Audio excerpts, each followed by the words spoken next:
नमस्कार दोस्तों। ITI electrician second year के लिए जो एमसीक्यू सीरीज चला रहे हैं उसमें आज का वीडियो नंबर 18 है। पीछे 17 वीडियो हो चुका है, उसका प्लेलिस्ट भी बन गया है। चैनल पर जाइए और प्लेलिस्ट से क्रमवार आप पढ़ लीजिए। 18 वीडियो है। अब आज से हम लोग का फोर्थ सेमेस्टर जो तीसरा और चौथा सेमेस्टर पढ़ना होता है सेकेंड ईयर में, तो फोर्थ सेमेस्टर आज से स्टार्ट करने जा रहे हैं। मतलब इलेक्ट्रॉनिक्स पार्ट आज से अब स्टार्ट हो रहा है। इसमें इलेक्ट्रॉनिक्स का भाग ज्यादा आएगा। तो इलेक्ट्रॉनिक्स भाग है। 18वां वीडियो का पहला क्वेश्चन देखते हैं। 17 वीडियो कंप्लीट है, जाकर चैनल पर देख लीजिए, प्लेलिस्ट भी है उसका। क्या है पहला क्वेश्चन कि प्रकाश की तीव्रता को मापने के लिए किस अवरोध का प्रयोग किया जाता है? Major light intensity. लाइट की तीव्रता को मेजर करने के लिए किसका प्रयोग करेंगे? तो विकल्प को देखकर ही पता चल जा रहा है। इसका फुल फॉर्म क्या होता है? Voltage depend resistance. तो ये तो होगा नहीं, ये तो वोल्टेज मेजर करेगा, रेजिस्टेंस मेजर करेगा, वोल्टेज पर डिपेंड है। अब वोल्टेज डिपेंड रेजिस्टेंस है, तो ये तो होगा नहीं। आगे negative temperature coefficient, positive temperature coefficient, ये कैसे होगा? ये तो किसी भी पदार्थ का अल्फा, जो अल्फा होता है ना, प्रतिरोध ताप गुणांक, पॉजिटिव निगेटिव, उसको डिनोट करता है। तो negative temperature coefficient, positive temperature coefficient, ये नहीं होगा। लाइट डिपेंडेंट रजिस्टर, तो ये सही है। लाइट डिपेंडेंट, अब प्रकाश की तीव्रता की बात भी कर रहा है, इसलिए D option is right answer. Light dependent resistance full form पूछता है, लिख लीजिएगा। लाइट डिपेंडेंट रजिस्टर और इसका voltage dependent register full form पूछता है। आते हैं अगले क्वेश्चन की तरफ। सिलिकॉन सेमीकंडक्टर डायोड किस कोड इंगित करता है? देखिए, जिस प्रकार रेजिस्टेंस का कलर कोडिंग होता है, क्यों कलर कोडिंग किया जाता है? क्योंकि छोटा डिवाइस होता है, उस पर मेगा में, लाखों में जो रेजिस्टेंस होता है उस पर अंकित करना मुश्किल हो जाती है, इसलिए कलर कोडिंग से लोग जान जाते हैं, कैरेक्टरिस्टिक्स कलर कोडिंग से पता चल जाती है। ठीक उसी प्रकार हर एक डायोड का कलर कोडिंग, मतलब हर एक डायोड का कोड किया जाता है, कोड फिक्स होता है, और उस कोड के तहत उस डायोड की कैरेक्टरिस्टिक्स के बारे में जानकारी चल जाती है। क्योंकि डायोड इतना छोटा छोटा होता है ना कि उस पर सारा कैरेक्टरिस्टिक्स लिख पाना असंभव है। आप सारा कैरेक्टरिस्टिक्स नहीं लिख पाएंगे उस छोटे से डायोड पर, तो हर एक डायोड का कोड बना दिया गया है। तो यही पूछा है कि सिलिकॉन जो डायोड है इसका कौन सा कोड होगा। कोड के तहत हम लोग कैरेक्टरिस्टिक्स जान लेते हैं। तो क्या है सिलिकॉन सेमीकंडक्टर डायोड का कोड? तो D option is right answer. अब इसको याद करना पड़ेगा क्योंकि यह कोड है। तो सिलिकॉन सेमीकंडक्टर डायोड का यह कोड है। और ये पूछ दे अथवा BY127 पूछ दे, ये दोनों सेम है, ये और ये दोनों सेम कोडिंग है। और BY126 किसका है? तो लेड अथवा टीन डायोड अगर पूछ देगा तब ये। और ये किसका है? तो ये जर्मेनियम, जीई जो जर्मेनियम होता है ना, तो जर्मेनियम का कलर कोडिंग AO79 है। और ये किसका है? तो सिलिकॉन डायोड का कलर कोडिंग 2N3055, तो सिलिकॉन का कलर कोडिंग है। अगला क्वेश्चन क्या है? Full wave rectifier. देखिए, रेक्टिफायर जो एसी को डीसी में कन्वर्ट कर दे तो रेक्टिफायर होता है। और रेक्टिफायर दो प्रकार का होता है। कौन कौन? तो एक हाफ वेव रेक्टिफायर होगा जो केवल आधे साइकिल को कन्वर्ट करेगी, और एक फुल वेव रेक्टिफायर होता है। फुल वेव रेक्टिफायर में क्या होगा ना कि पूरे साइकिल को कन्वर्ट किया जा सकता है। तो जो फुल वेव रेक्टिफायर होता है इसमें जो फ्रीक्वेंसी होगी, आउटपुट फ्रीक्वेंसी इनपुट फ्रीक्वेंसी का 2 गुना होगा। इनपुट फ्रीक्वेंसी जितना रहेगा उसका 2 गुना कर देंगे तो आउटपुट फ्रीक्वेंसी। और जो हाफ वेव रेक्टिफायर होता है इसमें जो आउटपुट फ्रीक्वेंसी होगा इनपुट के बराबर ही होगा। अब कैसे होगा इसको भी थोड़ा सा समझ लेते हैं। देखिए, ये यहां से ये क्या आ रहा है? ये सप्लाई आ रहा है हम लोग का।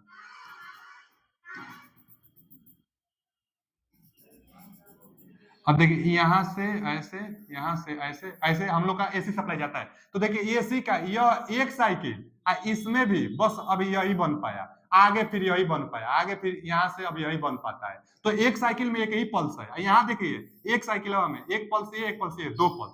तो एक साइकिल में एक पल्स, तो इसलिए आउटपुट इनपुट के बराबर। इनपुट एक साइकिल, यहाँ कितना साइकिल हो गया? 2 साइकिल, माने 2 चक्र हो गया। तो इसलिए इसका डबल इनपुट का फ्रीक्वेंसी आउटपुट पाने के लिए डबल करेंगे। फुल वेव रेक्टिफायर है। फुल वेव रेक्टिफायर में दो प्रकार से किया जाता है। एक होता है सेंटर टाइप से जिसमें 2 डायोड लगाई जाती है, और फुल वेव रेक्टिफायर एक किया जाता है ब्रिज टाइप से जिसमें 4 डायोड लगाया जाता है। ये भी क्वेश्चन पूछता है। तो फुल वेव रेक्टिफायर 2 तरीकों से किया जाता है। सेंटर टाइप में 2 डायोड लगता है और ब्रिज टाइप में 4 डायोड लगता है। आते हैं अगले क्वेश्चन की तरफ। अगला क्वेश्चन क्या है? एक सक्रिय एक्टिव कंपोनेंट। तो जो होता है ना कंपोनेंट, वो 2 प्रकार का होता है। एक तो एक्टिव कंपोनेंट होता है और एक पैसिव कंपोनेंट होता है। क्या क्या होता है? एक एक्टिव और एक पैसिव कंपोनेंट। अगर वो दिखाई नहीं दे रहा है तो हम इधर लिख दे रहे हैं पैसिव कंपोनेंट को। एक एक्टिव होता है और एक क्या होता है? पैसिव। Passive component. देखिए पैसिव में क्या क्या आता है, पैसिव मतलब क्या होता है, निष्क्रिय। एक्टिव मतलब क्या होता है, सक्रिय। तो पैसिव एलिमेंट में आर एल सी और transformer. R L C transformer जहां दिख जाए पैसिव, बाकी जितना सेमी कंडक्टर डिवाइस दिख जाए, semi conductor device, semi conductor device,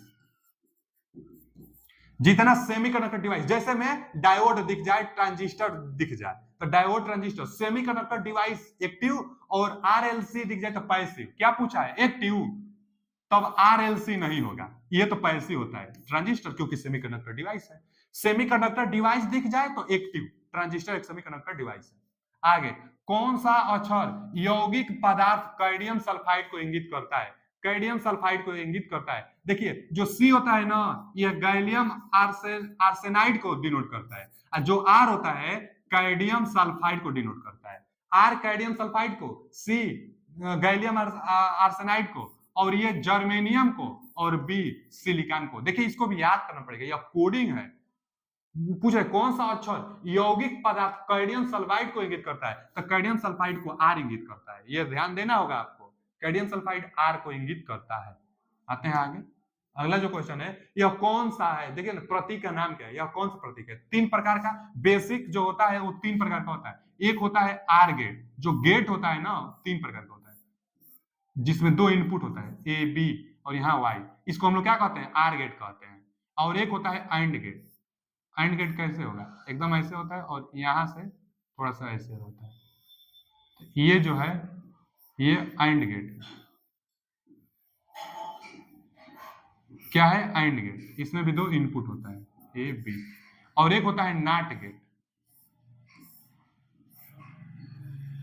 not gate में क्या होगा, यहाँ पर एक बबल लगा देगा, ये यहाँ लगा देगा चाहे यहाँ लगा देगा, और इसको कहते हैं। तो ये नॉट गेट है, ये एंड गेट है, ये आर गेट है, यही बेसिक एलिमेंट होता है। अब इसी से सारा बनाया जाता है। तो देखिए नॉट गेट अंत में ना एक बबल यहाँ चाहे यहाँ कहीं एक जगह बबल जरूर रहेगा, इसमें बबल नहीं है, इसमें बबल यहाँ चाहे यहाँ बबल नहीं है, तो ये नैंड नहीं हो पाएगा, ये एंड है गेट, एंड। अगर बबल लगा दे दिया जाए, यहाँ एक गोला लगा दिया जाए, चाहे यहाँ एक बबल लगा दिया जाए, तो नैंड गेट जैसे ये दिया है, एकदम सेम एंड गेट की तरह। ये तो इनपुट को बता रहा है, इस बबल को मत देखिएगा, जो यहाँ पर बबल है ना, इस बबल को मत देखिए, ये तो आउटपुट वाई को, ये इनपुट बस बता रहा है। बबल देखिए मेन यहाँ है, तो एंड गेट की तरह है, एंड गेट की तरह बस एक बबल लगा दिया गया है।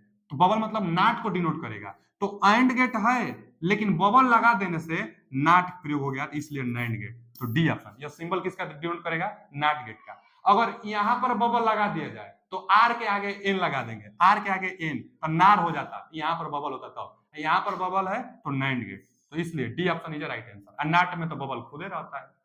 आते हैं अगले क्वेश्चन की तरफ। जो अगला क्वेश्चन है, देखिए फिर आ गया क्या, पैसिव। तो पैसिव में आरएलसी और ट्रांसफार्मर हम बताए थे, तो पैसिव एलिमेंट में आरएलसी, सी दिख गया, इसलिए D option is right answer. ये सब सेमीकंडक्टर डिवाइस है, तो इसलिए एक्टिव हो गया। अब पैसिव एलिमेंट मतलब निष्क्रिय पूछा था, तो पैसिव में आरएलसी और ट्रांसफार्मर आता है।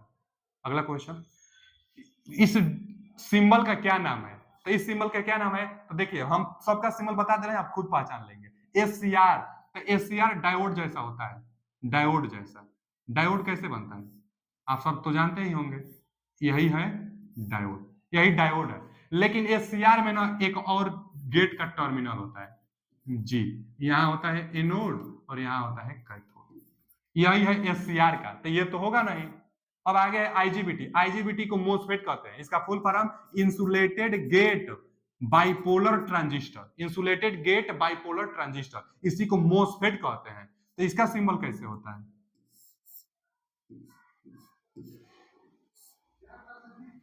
इसका सिंबल यहां से ऐसे और यहां से ऐसे। देखिए एक इसमें सोर्स होता है और यहाँ पर ड्रेन होता है, ड्रेन सोर्स, और एक यहाँ पर गेट होता है।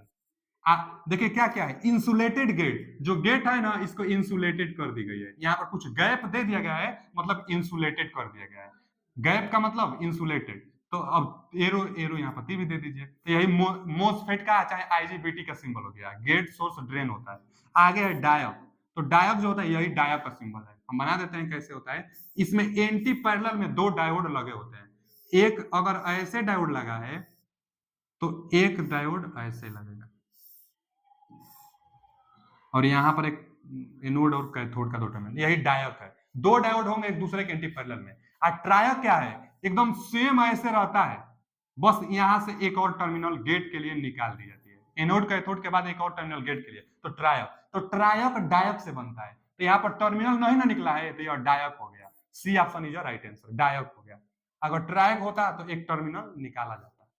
आगे हेक्साडेसिमल संख्या, देखिए हेक्साडेसिमल में 16 डिजिट होते हैं और बाइनरी में 2 होते हैं, ऑक्टल में 8 होते हैं, डेसिमल में 10 होते हैं। 4 8 पढ़ना होता है, बाइनरी में 2, ऑक्टल में 8, डेसिमल में 10 और हेक्साडेसिमल में 16। तो हेक्साडेसिमल में 16। देखिए हेक्सा जो डेसिमल होता है इसमें 2 16 कैसे हो गया, तो एक तो 0 से 9 तक, एक तो 0 से 9 तक डिजिट होता है, यह कितना हो गया टोटल 10, और एक होता है ए से एफ तक, तो ए से एफ तक कितना हो गया 6, यही दोनों मिलाकर 16। तो हेक्साडेसिमल में ए से एफ तक और 0 से 9 तक सिंबल का प्रयोग किया जाता है। आते हैं अगले क्वेश्चन की तरफ। कौन सा इलेक्ट्रॉनिक सर्किट बिना इनपुट एसी सिग्नल को उत्पन्न करता है? कौन सा इलेक्ट्रॉनिक सर्किट है जो बिना इनपुट लिए आउटपुट आपको एसी दे देता है? तो ऑसिलेटर होता है। ऑसिलेटर ऑसिलेट के तहत वो काम करता है, माने ऑसिलेट होगा ना, आवृत्ति चाहे आवर्ती चाहे आवृत्ति, जो आवृत्ति होगी ना उसी को एसी में कन्वर्ट कर देता है। आवृत्ति को कंपन को एसी में कन्वर्ट कर दे ऑसिलेटर, तो oscillator circuit, D option is right answer, oscillator circuit होगा जो एसी में कन्वर्ट कर दे। आगे कौन सा उपकरण मापे हुए परिक्षणित मात्रा का एक दृश्य प्रतिनिधित्व प्रदान करता है? दृश्य प्रतिनिधित्व इंग्लिश में देख लीजिए, provide a visual representation of measured. Visual representation measured कौन करता है? तो सीआरओ करता है, कैथोड रे ऑसिलोस्कोप। क्या होता है सीआरओ? जैसे आप हॉस्पिटल में जाते हैं, जो आपकी धड़कन की पल्स जो चलती है ना जिस स्क्रीन पर, वही सीआरओ होता है। सीआरओ क्या होता है कि स्क्रीन लगा रहता है और उस पर पल्स डिनोट करता है, कैसे कैसे धड़कन बढ़ रही है, तो वही सीआरओ होता है। तो कैथोड रे ऑसिलोस्कोप को सीआरओ कहते हैं। यह विजिबल दिखाता है, विजिबल रिप्रेजेंटेशन करता है सीआरओ। इसका फुल फॉर्म भी पूछता है सीआरओ का, तो सीआरओ का full form cathode ray oscilloscope. आगे एम्पलीफायर का नाम क्या है? देखिए जो एम्पलीफायर होता है ट्रांजिस्टर से बनाई जाती है, और ट्रांजिस्टर को 2 बैटरी के साथ कॉमन उमन कर देंगे तो कॉमन कलेक्टर शब्द आता है। तो कॉमन कलेक्टर और कॉमन इमीटर, तो कॉमन इमीटर शब्द आया है तो बैटरी होना चाहिए, नहीं है तो ये नहीं होगा। कॉमन कलेक्टर आ गया तो बैटरी होना चाहिए, नहीं है तो नहीं। कॉमन शब्द तभी आएगा जब 2 बैटरी हो, तो बैटरी कहीं है ये नहीं है, तो कॉमन शब्द नहीं आएगा। बच गया 2 ऑप्शन। अब देखिए जिसमें वैक्यूम ट्यूब लास्ट में ट्रांसफार्मर और वैक्यूम ट्यूब रहेगा वही क्लास बी पल्स पुल एम्पलीफायर होगा। वैक्यूम ट्यूब के साथ अगर लास्ट में ट्रांसफार्मर लगा हो तो वही होगा हमारा class B push pull amplifier. इसका जो इफिशियंसी होता है 78.5% के आसपास होता है, और इससे ज्यादा इसका होता है, थोड़ा सा ज्यादा होता है, क्लास बी से क्लास ए बी का ज्यादा होता है। तो class B push pull amplifier, transformer और वैक्यूम ट्यूब पहचान लेंगे तो क्लास बी पुश एम्पलीफायर बता देंगे। एम्पलीफायर क्या होता है? जो सिग्नल को बढ़ा दे, एम्पलीफायर वही होता है। आगे एक दोलन सर्किट वही ऑसिलेशन, अनुनाद आवृत्ति की गणना करें। अनुनाद आवृत्ति रेजोनेंस कंडीशन कब होता है पहले ये बताइए। तो जो रेजोनेंस कंडीशन होता है एक्सएल बराबर एक्सी जब हो जाएगी, इंडक्टिव रिएक्टेंस कैपेसिटिव रिएक्टेंस के जब बराबर हो जाएगी तो अनुनाद की स्थिति बनेगी। अनुनाद की स्थिति में फ्रीक्वेंसी कितना आता है तो देख लीजिए, अभी हम निकाल भी देते हैं। 2 पाई एफ और एल, यहाँ 1 में होता है 2 पाई एफ और सी। एफ का मान निकालना है तो एफ इधर आएगा तो वर्ग हो जाएगा, ये इधर जाएंगे तो कितना हो जाएगा 2 पाई गुणे 2 पाई, 2 पाई हो जाएगा ना, इधर आएगा तो एल और सी हो जाएगा। अब वर्ग निकाल दीजिए, जब वर्ग निकाल देंगे तो 1 का 1 हो जाएगा, 2 पाई 2 है तो 1 बाहर आएगा और ये रूट में हो जाएगा एल और सी। तो 1 में 2 पाई अंडर रूट में एल सी, 1 में 2 पाई अंडर रूट में एल सी। रेजोनेंस फ्रीक्वेंसी यही होता है, याद भी कर लीजिएगा। रेजोनेंस फ्रीक्वेंसी क्या होता है याद कर लीजिएगा कि एफ नॉट बराबर 1 में 2 पाई अंडर रूट में एल सी, अंडर रूट में एल सी। आगे सिलिकॉन ट्रांजिस्टर के संचालन के लिए बेस इमीटर जंक्शन में न्यूनतम वोल्टेज की आवश्यकता क्या है? 2 टर्म बताते हैं, पहला बताते हैं हम जर्मेनियम और दूसरा बताते हैं सिलिकॉन। इनके लिए जो बैरियर पोटेंशियल होती है ना, कि उतना न्यूनतम वोल्टेज देंगे तभी स्टार्ट हो पाएगी, नहीं तो स्टार्ट नहीं होगी। तो इसके लिए स्टार्टिंग वोल्टेज मतलब न्यूनतम वोल्टेज चाहे बैरियर पोटेंशियल 0.3 वोल्ट, और सिलिकॉन के लिए कितना होता है तो 0.7 वोल्ट होता है। सिलिकॉन के लिए 0.7 वोल्ट और जर्मेनियम के लिए 0.3 वोल्ट। याद करने के लिए एबीसीडी में जी पहले आता है तो पहले वाला, और एस बाद में आता है तो बाद में वाला, यानी 0.7। क्या पूछा है सिलिकॉन ट्रांजिस्टर के लिए तो 10.7 वाला, यानी C option is right answer. Silicon के लिए पूछा था तो 10.7, जर्मेनियम के लिए पूछता तब 10.3 वोल्ट। आगे क्रमशः 4 बैंड है, तो बैंड जब आ गया ना, कलर कोडिंग आ गया सवाल रेजिस्टेंस के लिए, तो B B Roy great boy very good wife. 0 1 2 3 4 5 6 7 8 9 यही लिख लेना चाहिए, B B Roy great boy very good wife 0 से 9 तक। अब क्या करना है कि 4 ठो जरूर देगा आपको कलर, तो शुरू का जो 2 कलर होगा वह डिजिट वैल्यू को देगा, और तीसरा वाला 10 के पावर को देता है, और चौथा वाला ना टॉलरेंस को बताता है। तो शुरू का 2 कलर क्या है देखिए, 4 कलर बैंड क्या है, पहला तो पहला रेड है, रेड के लिए 2, दूसरा क्या है वायलेट है, तो वायलेट कहाँ है, वायलेट के लिए 7 हो गया ना 2 डिजिट। अब तीसरा 10 के पावर, तीसरा 10 के पावर देगा, क्या है तीसरा कलर ऑरेंज है तो ऑरेंज 3, तो 10 के पावर 3। और चौथा कलर टॉलरेंस यानी प्लस माइनस के साथ लगाई जाती है, और चौथा कलर गोल्ड होगा तो प्लस माइनस 5, चौथा कलर सिल्वर होगा तो प्लस माइनस 10, और चौथा कलर कोई कलर नहीं है तो हम लोग कह देंगे प्लस माइनस 20। तो यहाँ तो गोल्ड दिया है, चौथा कलर क्या दिया है गोल्ड दिया है, तो प्लस माइनस 5%। देख लेंगे, यह नहीं दिया है माने इसको तोड़ कर दिया है, तो देख लीजिए 27 पर 3 0 यानी 27,000, 27,000 अब प्लस माइनस 5%। अब देखिए 27,000 का प्लस 5% एक बार जोड़ेंगे और 27,000 का 5% एक बार घटाएंगे, तो जब घटाएंगे तो 27,000 से थोड़ा सा कम यानी 26,000 कुछ रहना चाहिए। 5% निकालेंगे, अब जितना आए तो इसके आसपास 25,650 यानी 25,650, तो देखिए ना 27,000 के आसपास ये चला जाएगा, आप निकाल कर देखिएगा। और 27,000 से थोड़ा सा ज्यादा देखिए 28,000 के आसपास, तो इसलिए और कोई मिल ही नहीं रहा है, 27,000 से थोड़ा सा ज्यादा कहाँ कहीं दिख रहा है, ये बहुत ज्यादा है, तो इसलिए 27,000 के थोड़ा सा आगे, तो C option is right answer. अथवा निकाल भी लेंगे आप, 5% एक बार घटा दीजिए, 5% एक बार जोड़ दीजिए, तो सी ऑप्शन आपको मैच कर जाएगा। आते हैं अगले क्वेश्चन की तरफ, जो आज का लास्ट क्वेश्चन है, सिलिकॉन सामग्री में रोधिका वोल्टेज मतलब barrier potential, barrier voltage is more is silicon material. पूछ रहा है ना कि what is the reason for barrier potential is more is silicon material. देखिए एक तो होता है जर्मेनियम, जर्मेनियम के लिए 10.3 वोल्टेज होता है, और एक होता है सिलिकॉन, सिलिकॉन के लिए 10.7 वोल्ट होता है। तो पूछ रहा है कि सिलिकॉन मटेरियल के लिए मोर माने ज्यादा, सिलिकॉन मटेरियल के ज्यादा क्यों बैरियर पोटेंशियल है, तो ज्यादा इसलिए है क्योंकि कम इसका एटॉमिक नंबर होता है, इसका कितना होता है, इसका 14 ही एटॉमिक नंबर होता है, और इसका 34 के आसपास हो जाता है। तो बैरियर पोटेंशियल बनेगा कम से कम कब, जब ज्यादा आवेशवाहक होंगे, इसमें 14 ही वाई कोष में मतलब इलेक्ट्रॉनिक विन्यास इसका करेंगे, मतलब एटॉमिक नंबर इसका 14 ही है, और जब एटॉमिक नंबर 14 है तो इलेक्ट्रॉन की संख्या कम आएगी, इलेक्ट्रॉन की संख्या कम तो वोल्टेज ज्यादा, इसमें 34 है माने इलेक्ट्रॉन बहुत ज्यादा रहेंगे तो इसलिए इसका वोल्टेज बहुत कम है। तो क्या कारण है, सिलिकॉन का अधिक पोटेंशियल होने का कारण क्या है, तो लोअर एटॉमिक नंबर इसका कारण है, एटॉमिक नंबर बहुत कम है उसके अपेक्षा, एटॉमिक नंबर बहुत कम है इसलिए वही उसका कारण है कि बहुत ज्यादा इसका बैरियर पोटेंशियल है। तो आशा है कि सब समझ में आया होगा, मिलते हैं अगले वीडियो में, जो भी डाउट हो कमेंट बॉक्स में पूछिए, उसका हम रिप्लाई देंगे। थैंक यू, धन्यवाद।